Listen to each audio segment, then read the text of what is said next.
So let's move into multiplying and dividing. And you can read these rules um, and this approach, and then pause it, read, and then we'll continue. We've already started to see how to multiply things together. If numbers are on the outside, we multiply them together. And if we had numbers on the inside, we multiply them together. We're going to use that same approach. Numbers on the outside work together, numbers on the inside work together. And then we always have to simplify our results. When it comes to dividing, that's where we have to be careful that we don't leave any radicals in the denominator. So you can look at a few examples of multiplying these radicals. Both the 3 and the 6 are underneath. So the answer 18 is under the radical sign. And then we simplify it. In the second example, the 4 and the 3 are on the outside, so we multiply those and get 12 on the outside. 3 times 6 gives us 18 on the inside. And of course, we simplify that. So just to show you, this is 12, and the square root of 18 is 3 square root 2 from the previous question. That's how we multiplied those together to get 36.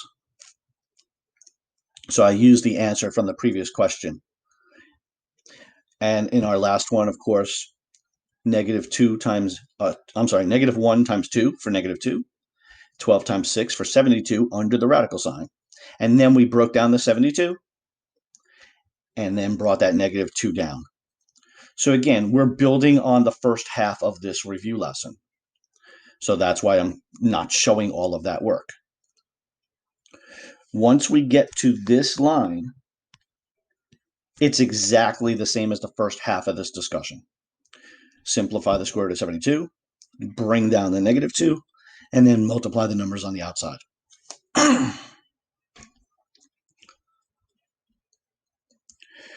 If the numbers were bigger, we might choose to simplify them first.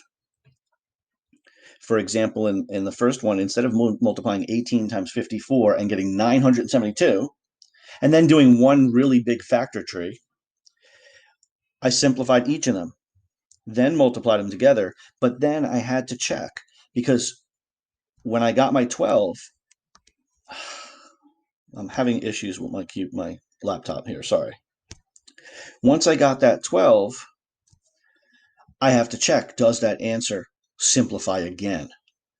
So I might have to simplify more than once. In the second example, I'm only going to have to simplify once, but the number is much bigger, which means there's much more room for mistake. I get the same answer. It is personal preference. So let's look at a few, and there's a couple in here with variables. We're not going to worry about that right now. That's not going to be a focus for us at the moment, but we can always come back to that if needed. So for example, in the first one, I might multiply these together. And again, I'm just going to make the screen a little bit bigger, give us a little more room to work with. So in number 1, I can multiply that together and get square root 200. Well, that's 2 times 100. And now I could keep going. 2 times 50, or 4 times 25, and 25 is 5 times 5. Or, this goes back to the beginning of the lesson. Or what I could do is, I know 100 is 10 times 10. Remember, our whole goal is to find pairs. So if I know that that's a pair, I don't have to go all the way to the prime factors. I could stop there. And I get 10 square root 2. We could have gone all the way to the prime factors. So you might want to try it that way. But ultimately, what we're looking for is pairs, 2 of a kind. And I found them right there, 2 10s. So I'm going to use it. In number 3, outside with outside. So that's negative 3. Inside with inside gives me a 60. But now I have to check, can I simplify a 60? So I'm going to ignore that negative 3 for just a minute, and I'm going to work right here. 2 times 30, 2 times 15, 3 times 5. I like to start with my lowest prime number because then they're already lined up for me. I have a pair of 2s, so that's a 2 on the outside, and my 3 and my 5 stay home. So I have 2 square root 15. Now, I got to make sure I don't forget. I'm going to bring that negative 3. I'm going to bring that negative 3 down. And my final answer is negative 6 square root 15. So if you want, try 2 and number 4, number 2 and number 4. Forget the x's. We don't even have to worry about them right now. So for our purposes, if you want to try these, don't even worry about the variables for right now. We can always come back to those later if we need to. Okay. And here's a few more. In fact, well, there they are. That's actually the same numbers. I by mistake, I added the second slide and I dropped the variables, but you can do those. So pause the video and try number 2 and number 4, and then come right back and you can watch me do it. But definitely pause the video here and try it. All right, so let's see how you did.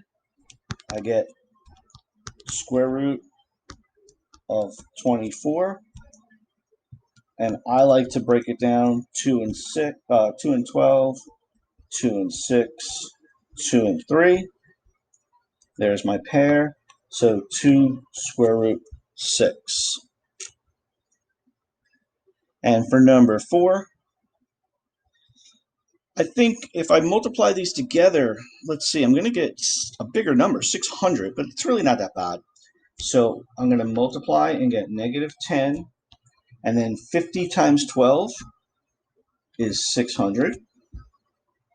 And I'm going to work on that 600. That's a 6 times 100, which is a 2 and a 3. And the 100 is a 10 and a 10. So it looks like I have my pair. So 10 square root 6. I'm going to bring down the negative 10 for negative 100 square root 6. Okay, so hopefully you did pretty well on those.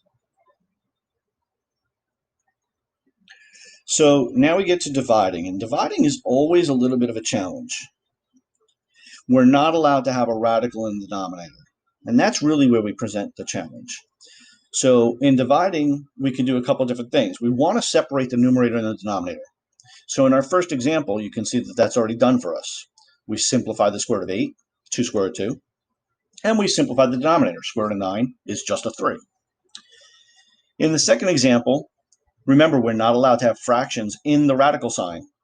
So the one thing we're allowed to do is just split the radical sign, top and bottom. And we end up with the same exact problem.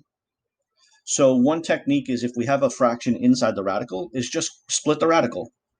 Put it on top and put it on bottom. And then we'll figure out what we have to do.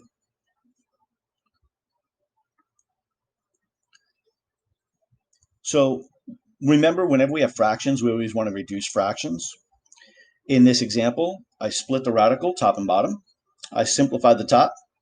Then I simplified the denominator. And thing to notice here is that we always reduce fractions. So this goes back to numbers on the outside work together, numbers on the inside work together. On the outside, I have a 2 over 2. Well, 2 over 2 is 1. So they cancel out, and we're left with square root 3. If we take the original problem,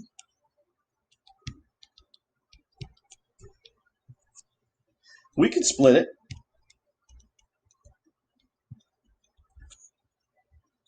Now, since both the 12 and the 4 are under the radical, remember my little rule. When the numbers on the outside work together, so that's why the 2 and the 2 reduced. Numbers on the inside work together. So both of these, the 12 and the 4, are inside the radical. That means we can just reduce them. 12 over 4 is 3, but the answer stays in the radical. And we get the same exact answer. It's just how you envision or how you step through the problem.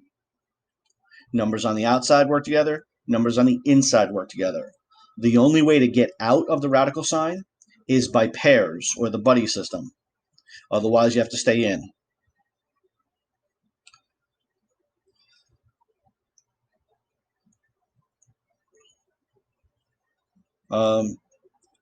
Okay, so now we have to talk about rationalizing the denominator.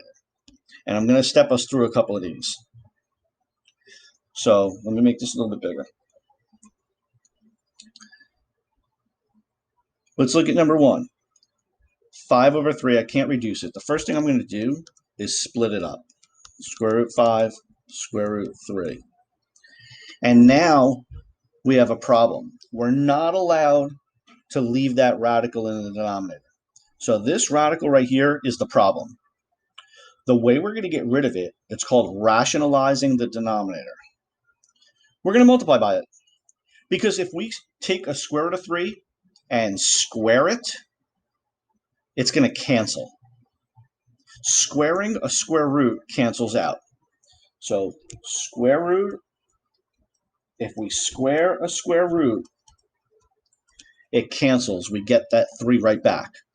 Because, and this is really important to understand, what are we really doing? We're multiplying that 3 times 3 under the radical, giving us a square root of 9. And what's the square root of 9? It's simply a 3.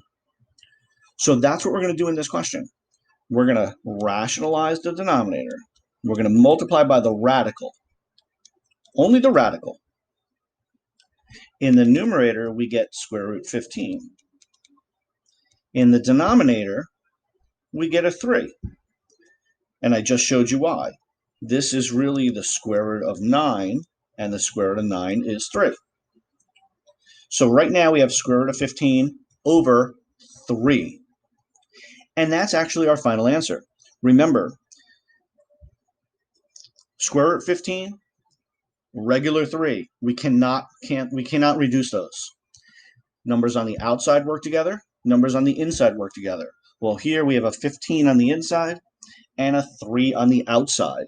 We cannot mix those together. So we cannot divide the 15 by 3. So let's take a look at number 2. Square root 8, square root 5. The problem is we are not allowed to have that radical in the denominator. So what are we going to do? We're going to rationalize it. So this is, again, rationalizing the denominator, meaning we multiply by the radical. Now we have a square root 40 in the numerator and a plain old 5 in the bottom, in the denominator, because this is a square root 25, which is just a 5. At that point, we would simplify the square root 40 if we can and see what we end up with. So I'm just going to work on the side here, a square root 40. That's 2 and 20, 2 and 10, 2 and 5. So I do have a pair. So it looks like I get 2 square root 10 over 5. That's a 10. Let me fix that. That's a square root 10. And that is our answer. 2 over 5 does not reduce. And the 10 is on the inside, the 5 is on the outside. Can't reduce those.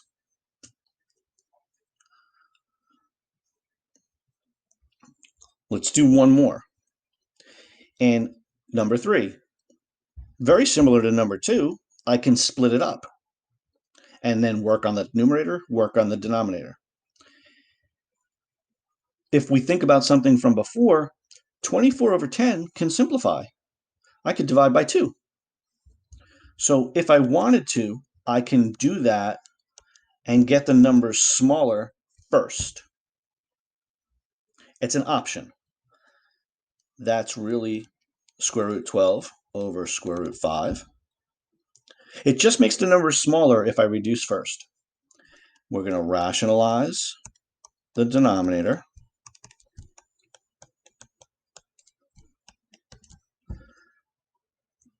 And then we're going to simplify the 60. So if we can simplify the square root of 60, we're going to try to do that. We're going to get a 2 square root 15 over 5. And again, the square root 15 and the 5 cannot cancel. One is in the house, one is out of the house. They don't play together. And you can try number 4. Get a little practice with that. So here we have a few more questions that we can try here. We have some pretty interesting ones. We can see what's going on here. Let's take a look at number 5 here. So number 5, we have a radical in the denominator. What are we going to do? Rationalize. So sorry about that. So we're going to rationalize that, multiply top and bottom by the radical. So 4 square root 80 over just 10. Because this is the square root of 100, which is 10. Now check it out. We've got a 4 and a 10 on the outside. Well, 4 over 10, that reduces. So we can reduce that to a 2 over 5. And we're going to bring the 80 with it. But remember, we have to simplify the square root of 80. So over on the side, and I'm going to come out onto the right side here, square root of 80. That's 240, 220, 210, 5. I have pairs. So that's a 2 and a 2 on the outside, 5. So 4 square root 5. So I'm just going to write this. It used to say 2 times square root of 80. Now it's going to say 2 times 4 square root 5. And now on the outside, I have a 2 and a 4. So that's 8 square root 5 over 5. And again, the square root 5 and the regular 5 cannot cancel. So that is our answer. So that question included everything we've done in this whole review. We had to simplify a square root of 80. We had a number on the outside, 2. We had to rationalize the denominator, the square root 10. And we had to reduce the fraction, 4 over 10. So there was a lot going on in that question. We had to deal with all of it. Let's do one more together. So let's take a look at number 7. Now, 15 times 50 is going to give me a pretty big number, right? 750 that I have to simplify. We can do that. That's not a problem. If I want, I can reduce it first. I can simplify the 50 first. So again, I'm just showing you different ways to use all the same skills. And it doesn't matter what order you do it, long as you do it all the way. So we can do this almost in any order. So watch what we're going to do here. I'm going to work on that 50. Square root of 50 is 2 times 25, which is 5 times 5, which is a 5 square root 2. So I'm going to rewrite this. Negative 15 square root 15 over 5 square root 2. Just rewriting it. I changed the way the square root 50 looks. And now, just look for a rule that's broken and fix it. So the first thing I did was I made the numbers a little smaller. Hey, we're not allowed to have radicals in the denominator. So let's fix that. I'll rationalize.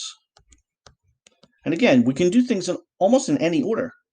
So I'm going to decide radicals are not allowed in the bottom. I'm going to fix that. So now I have negative 15 square root 30 over 5 times 2. So I have negative 15 square root 30 over 10.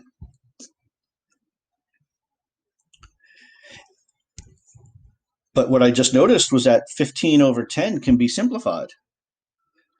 So what do you get when you simplify a negative 15 over 10? You get negative 3 over 2, and that square root 30 comes along. And finally, I should always double check, can a 30 be simplified? So I would do my factor tree, and in this case, the answer is no. So this is my final answer. Okay. And that is a brief review of the radicals work, simplifying radicals work from Algebra 1 that we are going to need in geometry. Okay, so that is a quick review, and we will talk more as needed and get everybody situated.